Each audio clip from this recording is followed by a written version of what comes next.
Telepono si Attorney John Rex Laudianco, ang tagapagsalita ng Commission on Elections. Good morning po, Attorney Laudianco. Si Xander po ito at si Angel. Magandang umaga po, Sir Sander, Ma'am Angel, at sa lahat po ng taga-subaybay ang say ng taong bayan, alam na. Attorney, kukuha po kami ng update sa kasalukuyang estado ng BARM parliamentary elections at kung kailan po ito matutuloy.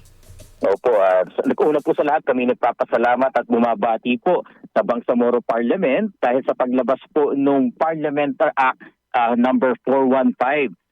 Inaasahan po natin at sa anumang araw ay mapipirmahan ito ng Chief Minister at pagkatapos po nilang mailathala ito sa Bangsamoro Official Gazette at sa mga newspapers of general circulation, magiging batas na po after 15 days. At dahil po dyan, inilahad po ni Chairman Garcia noong isang araw sa Cotabato City at kahapon nga po na merong legal at operational challenges na kinakaharap ang COMELEC. Sa inyo pong pahintulot, una po sa lahat yung pong operational challenges. Kung lalabas magiging batas po yan, most likely first week of February po. Yan po yung magiging batas na yung ating districting law. Pero kung titignan niyo po March 30 ang halalan, sa loob po ng 2 buwan, mukhang napakahirap po. Hindi pa po kami nakapagsagawa ng halalan na 2 buwan lang po ang aming paghahanda.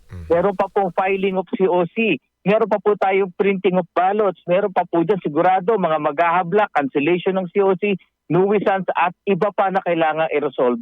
So napakalaking problema po niyan. Yung ikalawa po, yung legal challenge, kung matatandaan nyo, may nauna ng districting law, Bangsamoro Autonomy Act 77. Ngunit na-deklara ng Supreme Court na unconstitutional. Bakit? 2 dahilan po. Una, yung gerrymandering dahil merong mga hindi magkakatabi na mga munisipyo at barangay sa distrito. Pero ikalawa, yung mabigat po. Kung matatandaan nyo po, ayon sa Republic Act 12123, ang dapat halalan sana ng BARM ay sa October 13. Sa makatuwid, 120 days before that, yung pong election period o yung prohibited period ay pumapatak po sometime in August or July.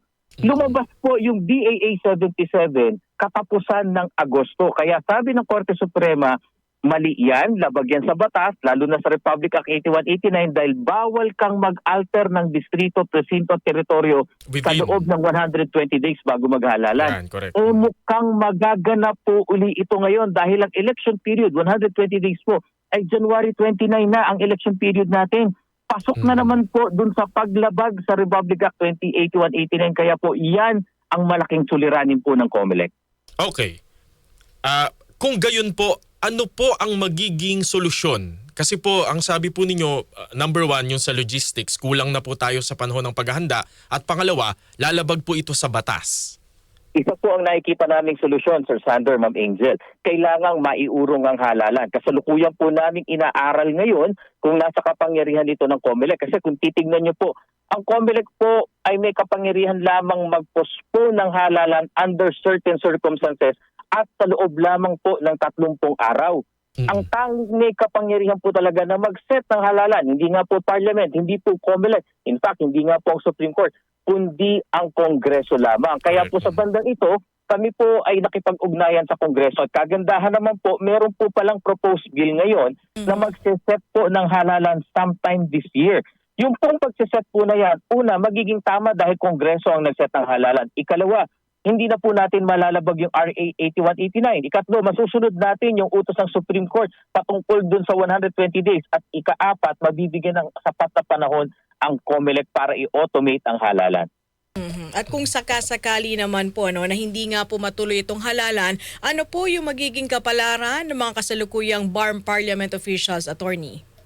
Sa ngayon po walang nakalagay sa batas pero alam naman po natin na kapag ka po katulad po nila na appointed position normally, hindi ko po sinasabing sa ngayon, ngunit normally kailangan po magkaroon ng holdover. In fact, yung mga nauna po na mga paglilipat ng halalan, laging may provision dun sa umiiral na batas na holdover doctrine. Isa pa po sa nakikita po naming malaking suliranin. Kung matatanda, kung ipipilit po namin ng March 30 ang halalan, sabihin na po natin bumangga na sa RA 8189 at iba pa.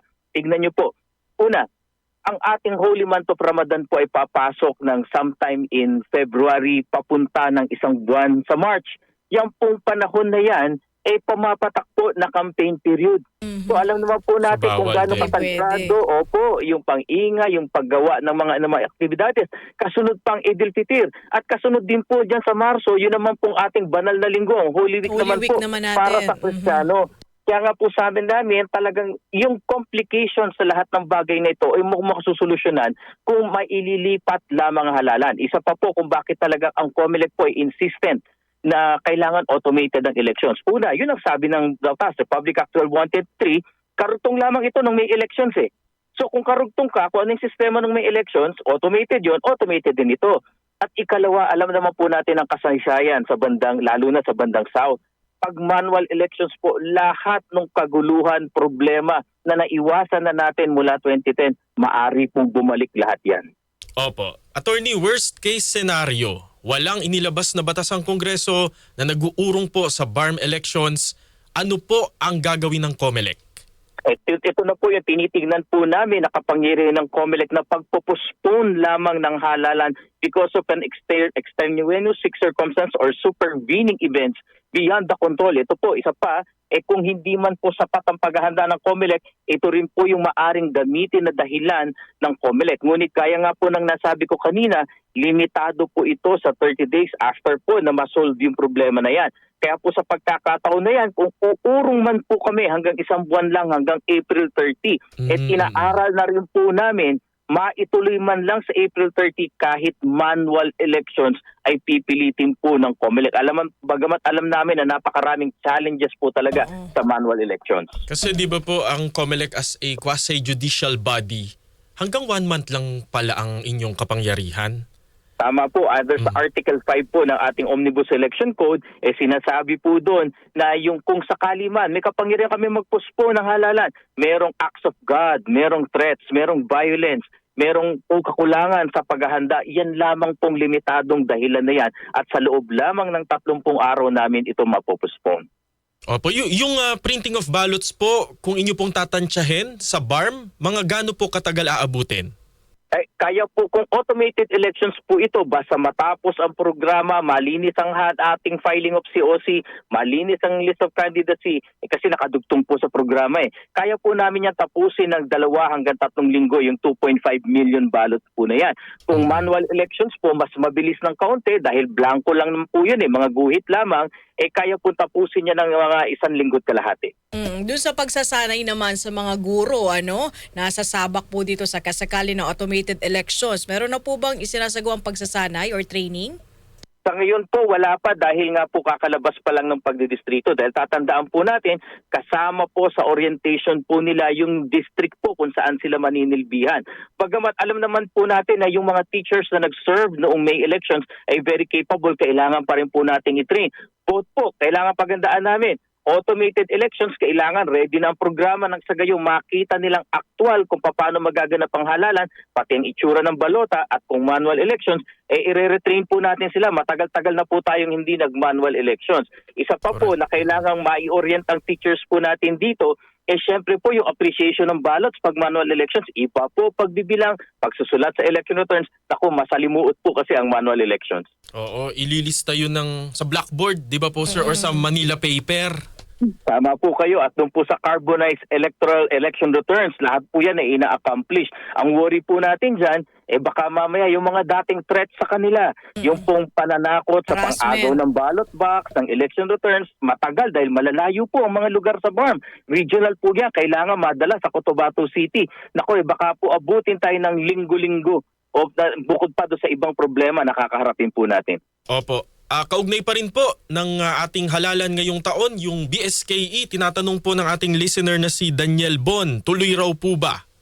Tuloy na tuloy po. Malinaw po ang Republic Act 232 na sinang-ayunan ng ating Korte Suprema Constitutional. Valid po ito. Kaya yung November 2 barangay at SK elections, tuloy na po yan. And in fact, nagagalak po kami ulat sa inyo kahapon po ng umaga, tapos na po yung halos 24 million na balota para sa SK. At nung last year pa, natapos na yung mahigit 69 million na balota para sa barangay.